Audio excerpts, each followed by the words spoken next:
Welcome to science class student. How are you? I hope you all are healthy and safe at home. Today I am going to explain you lesson 8 wind, storm and cyclone.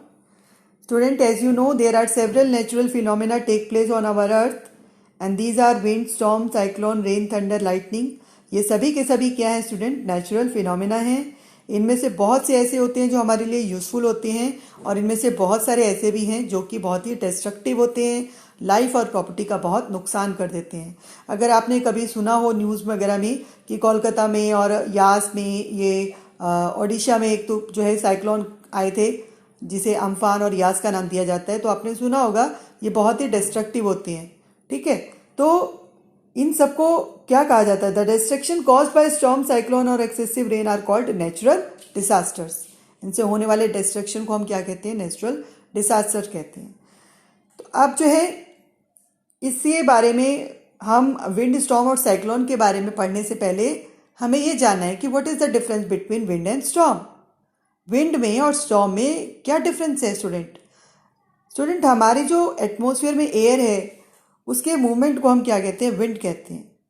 And the very strong wind is called storm. और जब यही wind जो है बहुत तेज speed के साथ चलने लगे, साथ में बारिश आने लगे, स्नो पड़े, या फिर आप कह सकते हैं कि थंडर लाइटनिंग हो, wind very high wind speed के साथ जो है, तो उस समय हम इसको क्या नाम दे देते हैं? स्टॉर्म का देते हैं नाम, राइट. और किसी भी रीजन का जो वेदर होता है वो डिपेंड क्या करता है? किस चीज़ पर डिपेंड करता है? वहाँ के विंड पैटर्न पे, यानी वहाँ पर हवा कैसी चल रही है. तो इसी विंड के पैटर्न पर ही वहाँ का जो रीजन का, किसी भी रीजन का वेदर जो है वो डिपेंड करता है.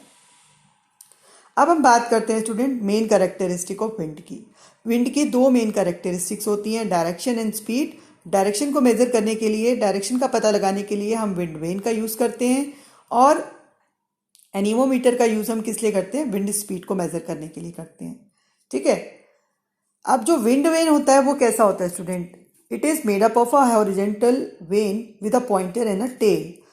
The pointer of the vane swing around the end always point in the direction of wind. ये स्टूडेंट इस तरह से, ये आप देखिए, ये एक पॉइंटर है और ये आपकी टेल है. ठीक है, ये पॉइंटर है और ये हमारी टेल. ये है विंड वेन. इस तरह से कुछ होता है विंड वेन.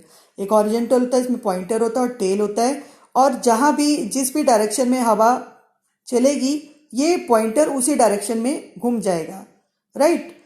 जैसे साउथ में चल रहे हैं तो ये जो पॉइंटर होगा इसका मुंह साउथ की तरफ हो जाएगा. अगर नॉर्थ में है तो ये इसका मुंह दूसरी साइड घूम जाएगा. तो इस तरह से विंड वेन से हम डायरेक्शन का पता लगाते हैं. अब बात करते हैं एयर एक्सर्ट प्रेशर. तो स्टूडेंट आपने पढ़ा होगा पहले भी कि जो हमारी अर्थ है वो कवर है अपना जो एयर की लेयर से जो है सराउंडेड है, और इसको क्या हम कहते हैं? एटमॉस्फेयर कहते हैं. यानी कि हमारी एयर के चारों तरफ जो है, अर्थ के चारों तरफ, हमारी अर्थ के चारों तरफ क्या है? एयर की लेयर बनी हुई है जिसको हम एटमॉस्फेयर का नाम देते हैं. और ये एयर जो है वो किसी भी जो अर्थ पे जितने भी ऑब्जेक्ट्स हैं उन पर प्रेशर क्रिएट करती है, एक्सर्ट प्रेशर करती है. कैसे? क्योंकि एयर में भी वेट होता है, right. And this pressure is known at atmospheric pressure. और इसी प्रेशर को हम क्या कहते हैं स्टूडेंट? एटमॉस्फेरिक प्रेशर का नाम देते हैं. जो एयर एक्सर्ट कर रही है प्रेशर, जितने भी अर्थ पर ऑब्जेक्ट्स हैं उनके ऊपर जो वो प्रेशर एक्सर्ट कर रही है उसको हम क्या नाम देते हैं स्टूडेंट? एटमॉस्फेरिक प्रेशर का नाम देते हैं. अब जो air pressure create wind and influence the weather. Air जो प्रेशर होता है वो क्या क्रिएट करती है? विंड को. और इसी वजह से जो वेदर है वो विंड पैटर्न से वेदर डिपेंड करता है. तो wind system of our earth, clear and cloudy skies, rain storm, ये सब क्या है? All cause due to the difference in the pressure in two different regions. अगर दो रीजन के आपस में प्रेशर का डिफरेंस होता है तो वहाँ का जो वेदर है उन डिफरेंस पर डिपेंड करता है. कैसे करता है ये भी हम आगे स्टडी करेंगे. सबसे पहले हम एयर प्रेशर के बारे में, जैसे आप कभी भी आपने देखा होगा जब भी आप साइकिल चला रहे होते हैं तो अगर आपके बैक से जिस डायरेक्शन में आप जा रहे हैं उधर ही वो जो है आपकी एयर फ्लो कर रही है, तो आपको ऐसा लगेगा आपके बैक से कोई प्रेशर आपको दे रहा है, आपको धक्का दे रहा है, तो आपकी अपनी साइकिल स्मूथली चलती है. लेकिन यही अगर एयर की डायरेक्शन रिवर्स हो जाती है, दूसरी साइड से आ रही होती है, तो आपको कितनी मुश्किल होती है ना. आप कितनी मुश्किल से चलते हैं, ऐसा लगता है आपके ऊपर किसी ने वजन डाल दिया, आप चल नहीं पा रहे हैं. तो इसका मतलब क्या है? आप फील तो कर रहे हैं, आपको दिखाई नहीं दे रही लेकिन आप फील कर रहे हैं कि एयर कोई चीज़ आपको प्रेशराइज कर रही है. तो इसी से हम कह सकते हैं कि जो एयर है वो एक्सर्ट प्रेशर, और जो ये प्रेशर एयर एक्सर्ट करती है ये सभी डायरेक्शन में हो सकता है, अप डाउन और साइड वेज में। और इसी रीज़न की जो है बेस पर हम ये कह सकते हैं कि जो लीव्स हैं और जो आपका काइट वगैरह ये सब क्या बलून है, ये फ्लैग जो लगाते हैं वो कैसे फ्लटर करते रहते हैं, विंड की वजह से, राइट। इसी तरह से एयर एक्सर्ट प्रेशर हम यहाँ भी कह सकते हैं कि जैसे बलून हम भरते हैं वो टाइट हो जाता है, या फिर हम जो साइकिल में बाइसिकल में जो ट्यूब डाली जाती है अंदर, है ना, वो जो है उसके अंदर प्रेशर एयर भरी जाती है, तभी तो वो टाइट रहते हैं, क्योंकि एयर उन पर प्रेशर एक्सर्ट करती है।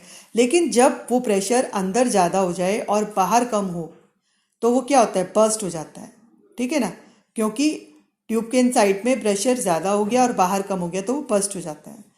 इसी तरह से हम वाटर जब स्ट्रॉ की हेल्प से ड्रिंक करते हैं, कोई भी कोल्ड ड्रिंक वगैरह आप पीते हैं स्ट्रॉ से, तो वो आप ऊपर चली जाती है, लिक्विड जो है आपके स्ट्रॉ से होता हुआ आपके मुंह में आ जाता है, तो वो भी एयर प्रेशर की वजह से होता है। अब इसको कुछ हम इसे एक एक्टिविटी के थ्रू समझेंगे स्टूडेंट। यहाँ पर एक कैन है जिसमें वाटर को बॉईल किया जा रहा है। अब आप देखें पानी को बॉईल करने पर क्या हो रहा है, जो कंटेनर के या कैन में जो भी हमने लिया है उसके अंदर जब वाटर बॉईल होता है तो जो उसके अंदर एयर थी प्रेजेंट, वो स्टीम ने उसको एयर को रिमूव कर दिया और खुद ऑक्यूपाई कर लिया स्पेस। आप देख सकते हैं यहाँ पर क्या हो रहा है, पानी को बॉईल किया जा रहा है, और जैसे ही ये वाटर बॉईल होगा तो इसके अंदर की एयर को जो है, जो स्टीम है वो बाहर कर देगी और खुद वो जो सारा स्पेस है स्टीम ऑक्यूपाई कर लेगी। अब जैसे ही हम इसको कवर करेंगे, इसके बाद जैसे ही गर्म हो जाएगा पानी, हम इसको बॉइल्ड इसको जो है कैन को बंद कर देंगे लिड से, है ना। और इसको फिर आप क्या करें, किसी भी टैप, ठंडे पानी के जैसे टैप होती है उसके नीचे आप इसको रख दें, तो आप क्या ऑब्जर्व करेंगे, आप ऑब्जर्व करेंगे कि वो बॉटल बिल्कुल डिसऑर्टेड हो गई, उसको ऐसा लग रहा है जैसे किसी ने क्रश कर दिया हो। तो ऐसा कैसे हुआ स्टूडेंट, ऐसा इसलिए हुआ क्योंकि जो एयर तो उसमें से बाहर चली गई, स्टीम ने उसको स्पेस ऑक्यूपाई कर लिया। अब जब हमने इसको पानी के नीचे डाला तो ठंडा पानी होने पर क्या हुआ, आप सभी जानते हैं कि जो वेपोराइज होते हैं जब वो ठंडी होती हैं, कंडेंस होती हैं, तो लिक्विड की फॉर्म में चेंज हो जाती हैं। तो क्या हुआ कि जो इसके अंदर स्टीम थी वो कंडेंस होकर लिक्विड की फॉर्म में आ गई, तो प्रेशर क्या हो गया, अपने आप कम हो गया। यानी कि अब प्रेशर अंदर कम है, बाहर ज़्यादा है, और जब बाहर से प्रेशर ज़्यादा हो रहा है तो क्या होगा, वो अंदर की तरफ उसको, ठीक है ना, अंदर पुश करेगा। तो इसी वजह से जो बॉटल की शेप है ये खराब हो जाती है, क्रश, जैसे क्रश हो गया है जैसे, है ना, इस तरह से हो जाता है।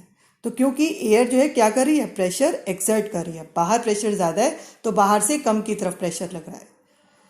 ओके स्टूडेंट, तो ये एक्टिविटी हो गई। अब हम बात करते हैं high speed winds are accompanied by reduced pressure.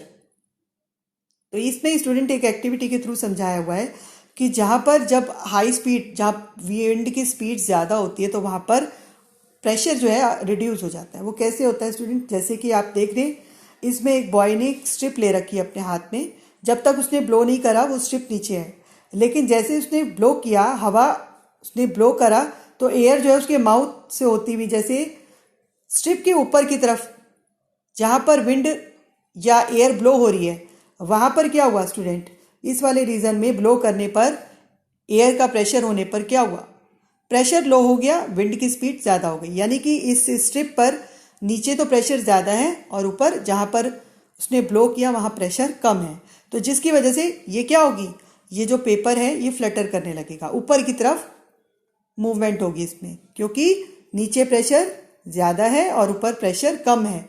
तो जब प्रेशर कम होगा तो ये आसानी से नीचे का जो प्रेशर है वो उसको मूव कर देगा, राइट। अब इसी तरह से इसी प्रिंसिपल के बेस पे जो है आप ये कह सकते हैं जो बर्ड्स हैं और एयरक्राफ्ट हैं ये सभी इसी बेस पर, प्रिंसिपल के बेस पर मूव करती हैं, राइट, फ्लाई करती हैं। अब इसी तरह का एक ऑब्जर्वेशन आपका ये है, इसमें आपने ये देखिए एक बॉटल है, बॉटल में क्या किया हुआ है, बॉटल की नेक पर एक पेपर को क्रम्बल करके लगाया हुआ है, पेपर की बॉल बना रखी है क्रम्बल्ड करके, और इसमें इसने आप देखें इसमें क्या कर रहा है बॉय जो है ब्लो कर रहा है। जैसे उसके मुंह से हवा निकलेगी तो यहाँ पर क्या होगा स्टूडेंट, जैसे इसने हवा मुंह से करा तो यहाँ पर प्रेशर क्या हो गया, यहाँ लो प्रेशर हो गया, जबकि बॉटल के अंदर कैसा प्रेशर है, हाई प्रेशर है। तो ये क्या होगा, जब हाई प्रेशर लो प्रेशर की तरफ, है ना, एक्सर्ट करेगा ऑब्जेक्ट को। तो जैसे ही अंदर हाई है बाहर लो है, तो ये जो पेपर है ये क्या होगा, ये अपनी जगह से अंदर से जैसे कोई प्रेशर लग रहा है मूव करके बाहर की तरफ बॉल चली जाएगी, अंदर नहीं जाएगी। क्यों नहीं जाएगी अंदर? क्योंकि अंदर प्रेशर ज़्यादा है और बाहर प्रेशर कम है, तो ये वहाँ से मूव कर जाएगी। तो इस तरह से ये आप एक और ये एक्सपेरिमेंट है, when the speed of air increases the pressure is reduced.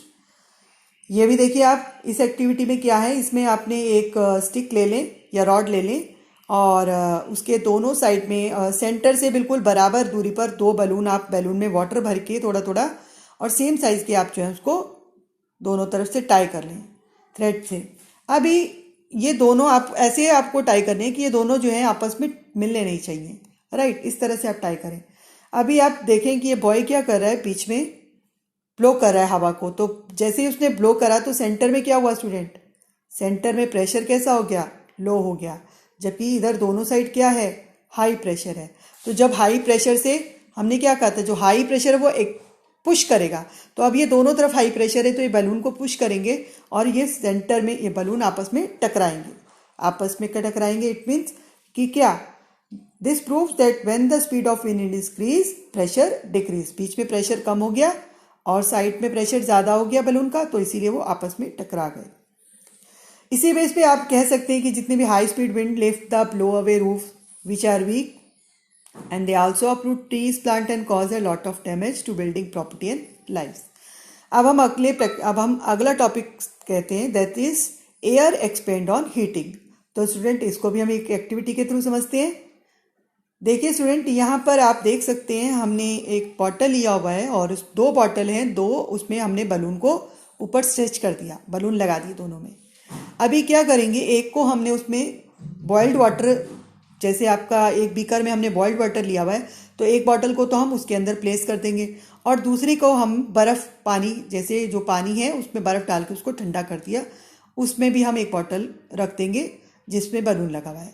अब हम क्या ऑब्जर्व करते हैं स्टूडेंट, हम ऑब्जर्व करते हैं कि जिस बीकर में पानी गर्म था उसमें जो हमने बॉटल रखी थी उसमें जो बलून था वो इन्फ्लेटेड हो गया, और जो दूसरी आपकी बॉटल थी जिस ठंडे पानी में जो रखी हुई थी उसमें जो है वो डिफ्लेटेड हो गया।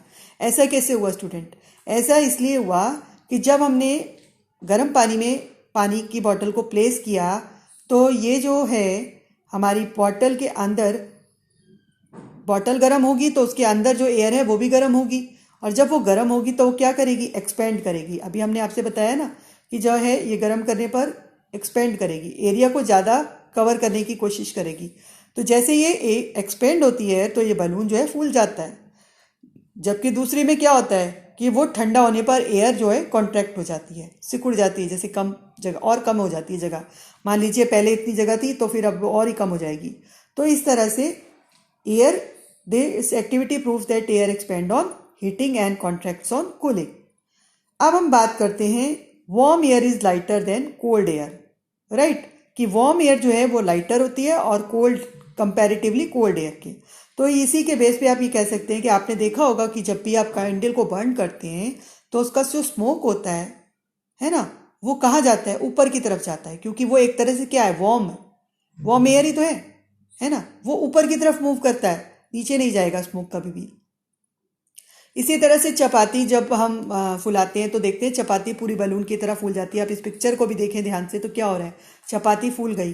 कैसे फूल गई? क्योंकि इसके अंदर जो एयर थी वो एक्सपेंड हो गई और ऊपर की तरफ उठने लगी, और जब ये ज़्यादा एयर अंदर हो जाती है तो ये क्या करती है, बर्स्ट हो जाती है रोटी। तो इसको भी हम आइए एक प्रैक्टिकल के थ्रू समझते हैं। ये क्या हमने लिया हुआ है, हमने इसमें एक कैंडल लिया है, एक पतली सी थिन स्टिक ली है वुडन की, और थ्रेड लिया है और दो पॉली बैग लिए हैं हमने। अब हमने क्या किया है कि एक अपने जो स्टिक है इसके सेंटर में हमने थ्रेड बांध दिया और दोनों साइड में बराबर बराबर, सेंटर से बराबर दूरी पर दोनों जगह हमने एक पेपर जो है इन्वर्टेड, मतलब आप जो पॉली बैग है उसको उल्टा लटकाएंगे ताकि नीचे से वो खुला रहे उसका मुंह, इस तरह से आप उसको टाई करेंगे और फिर उसको दोनों बैग्स को आप इस तरह से जैसे आपको दिखाया इस पिक्चर में टाई कर दीजिए। अब आप क्या करेंगे स्टूडेंट, अब आप देखिए कि हमने एक बैग के नीचे, पॉली बैग के नीचे, ये इन्वर्टेड है, इनके नीचे हमने कैंडल रख दी। तो कैंडल रखने पर क्या होगा, जो इस इस बैग के आसपास की एयर थी वो एयर क्या हो जाएगी, वार्म हो जाएगी। और अभी हमने आपसे कहा कि जो वार्म एयर है वो अपराइज करती है, ऊपर की तरफ बढ़ती है। तो ऊपर की तरफ बढ़ने पर क्या होगा स्टूडेंट, ये जो है, तो स्टूडेंट जैसे ही इसके नीचे हमने कैंडल रखी तो ये एयर वार्म हुई, वार्म एयर अपराइज हुई, ऊपर की तरफ चली गई, और आप देख सकते हैं ये जो बैलेंस है ये बिगड़ जाता है। Therefore the balance of the bags get disturbed. तो this activity proves that warm air is lighter than cold air and it rises upward. Okay, तो स्टूडेंट इसी तरह से जब वार्म एयर अर्थ की सरफेस पे जो वार्म एयर है वो राइज करती है तो वहाँ पर कैसा एरिया क्रिएट हो जाता है, लो प्रेशर वाला एरिया हो जाता है। और कि जो सराउंडिंग्स होती है जहाँ पर एयर कंपैरेटिवली कोल्ड है, ठंडी है, वो सिंक रहती है, नीचे रहती है, और वो एरिया कैसा हो जाता है स्टूडेंट, हाई प्रेशर वाला एरिया हो जाता है। ठीक है, तो इसी को बैलेंस करने के लिए, to maintain a balance in the atmosphere, air from the high pressure move to lower pressure area. और ये जो है ये setup convection of air is the main cause of wind. यानी जो है जब हाई प्रेशर से लो प्रेशर की तरफ जो एयर है वो मूव करेगी तो ये क्या करती है, विंड को जनरेट करती है। और जितना ज़्यादा डिफरेंस होता है इनके प्रेशर के बीच में उतना ज़्यादा विंड की स्पीड जो है वो ज़्यादा हो जाती है, मोर सिवियर विंड हो जाती है। वेदर जो चेंज होता है, जैसे कि कभी क्लाउडी है, कभी क्लियर स्काई है, हॉट है, वेट है, ये सभी डिपेंड करते हैं एटमॉस्फेरिक प्रेशर के डिफरेंस पर। जो rising air in a low pressure area take water vapour and with it which condense to form cloud. जब ये हवा हल्की हो जाती है, वार्म होने के बाद वो जब ऊपर जाती है तो अपने साथ वाटर वेपर्स अगर उसमें होती हैं तो वो क्या करती हैं, वो ऊपर जाने पर कंडेंस हो जाती हैं और फिर क्लाउड की फॉर्मेशन करती हैं। तो ऐसे में कैसा वेदर हो जाता है, क्लाउडी और वेदर हो जाता है। लेकिन जब एयर जो है become heavy and sink down, a high pressure area is created, तो वहाँ पर कोई कंडेंसेशन नहीं होता, तो जिसकी वजह से क्लियर और सनी स्काई रहता है। अब हम बात कर रहे हैं जनरेशन ऑफ विंड करंट की। तो स्टूडेंट ये दो चीज़ों पर विंड करंट डिपेंड करता है। फर्स्ट है आपका uneven heating of the equator and the poles. तो स्टूडेंट आप सभी जानते हैं कि जो हमारी अर्थ है उसका जो इक्वेटर वाला पोर्शन होता है वो गर्म रहता है पूरे साल। क्यों? क्योंकि वहाँ पर डायरेक्ट सन की जो लाइट है वो पड़ती है, ठीक है ना, जिसकी वजह से इक्वेटर वाला पोर्शन जो होता है वो क्या हो जाता है, गर्म हो जाता है। इस पे डायरेक्ट जो है सन की लाइट पड़ती है तो इसकी वजह से ये पोर्शन बहुत गर्म रहता है कंपैरेटिवली पोल्स के। तो जब यहाँ पर गर्म हो गई, इक्वेटर के आसपास की लैंड जब गर्म हो जाएगी तो क्या होगा, वो एयर, वार्म एयर जो है राइज करेगी कूलर रीजन की तरफ, और इस तरह से क्या होता है, जो कोल्ड रीजन है वहाँ से हाई प्रेशर होता है, इक्वेटर पे लो प्रेशर है, तो वो हाई टू लो की तरफ मूव करने लगती है एयर, है ना। On either side of the equator rashes towards the equator. आप देख सकते हैं एरो में दिखाया हुआ है कि किस तरह से high pressure to low pressure की तरफ जो है एयर मूव कर रही है, ठीक है। तो इसी तरह से क्या होता है 60 डिग्री लेटीट्यूड पे भी क्या होता है, air is warmer than at the pole. तो here also the warm air rises and cold air from the polar region rushes to take that place। यहाँ पर भी वहीं, ये भी 60 डिग्री लेटीट्यूड पे भी यही हो रहा है कि जहाँ एयर गर्म है वो वहाँ से जो है मूव करेगी और उसकी जगह जो है कोल्ड एयर जो है जहाँ पर हाई प्रेशर है वो ले लेगी जगह। तो इस तरह से विंड करंट जो है जनरेट होती है फ्रॉम पोल्स टू इक्वेटर। अब स्टूडेंट ये जो आपकी मूवमेंट ऑफ एयर है it is not exactly in the north south direction. ऐसा क्यों? वो पूरी एग्जैक्टली डायरेक्शन में नहीं चलती है, नॉर्थ टू साउथ या south to north. This is because rotation of the earth causes a change in the direction. हमारी अर्थ जो है वो भी तो अपनी स्पिन पर रोटेट कर रही है, जिसकी वजह से ये डायरेक्शन में चेंज हो जाता है, बिल्कुल एग्जैक्टली नहीं होता नॉर्थ टू साउथ या साउथ टू नॉर्थ, ठीक है। अब हम बात करते हैं सेकेंड आपका uneven heating of land and water की बात करते हैं। तो स्टूडेंट इसमें भी वही चीज़ है कि जब जो समर का टाइम होता है उस समय जो इक्वेटर के आसपास की लैंड होती है वो गर्म हो जाती है, और ओशन जो होते हैं, land near the equator warms up faster than the water in the ocean. तो क्या होता है, जहाँ गर्म ज़्यादा हो गया वहाँ की एयर कैसी हो जाएगी, वार्म एयर हो जाएगी, है ना। And the air over the land also gets heated and the rise up, ऊपर उठने लगेगी, राइट। और क्या होगा, ये आप देख सकते हैं इस पिक्चर में, लैंड से जो वार्म एयर है वो राइज कर रही है क्योंकि यहाँ पर कैसा एरिया हो गया, अब यहाँ पर लो प्रेशर हो गया।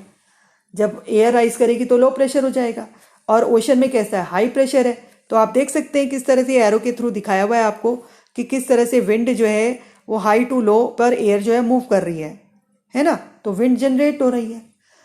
तो cooler air over the seas rushes towards the land and these wind carry a lot of water and bring rain. It is forms a part of water cycle. These are known as monsoon wind. In winds को हम क्या कहते हैं student? monsoon wind का नाम देते हैं, right, या रुत मौसम भी कहते हैं. In winter the wind flows from the land to ocean. Summer में तो क्या हुआ? समर में तो ये ओशन से लैंड की तरफ मूव कर रही हैं और विंटर में इसका उल्टा हो जाता है. विंटर में लैंड ठंडी हो जाती है और ओशन गर्म हो जाता है कंपैरेटिवली, है ना. तो उसमें क्या होता है? इसमें जस्ट इसका अपोजिट होने लगता है. लैंड टू ओशन की तरफ मूव करती है विंड जो है, और they do not carry moisture और ब्रिंग रेन. कोई भी इसमें मॉइस्चर या रेन नहीं होती. जो हमारे इंडिया है उसमें जो मॉनसून विंड्स होती हैं वो साउथ वेस्ट डायरेक्शन में समर में चलती हैं. This is due to the uneven heating of the land in desert of Rajasthan and the water of the Indian ocean. Or in winter, wind flow from the northwest colder lands. They carry little water and bring small amount of rain or no fall. तो student उम्मीद करती हूँ कि आपको ये chapter बहुत अच्छे से समझ में आ गया होगा. और अगला जो हमारा टॉपिक रहेगा साइक्लोन थंडरस्टॉर्म का, जो हम अपनी नेक्स्ट वीडियो में आपसे डिस्कस करेंगे. ओके.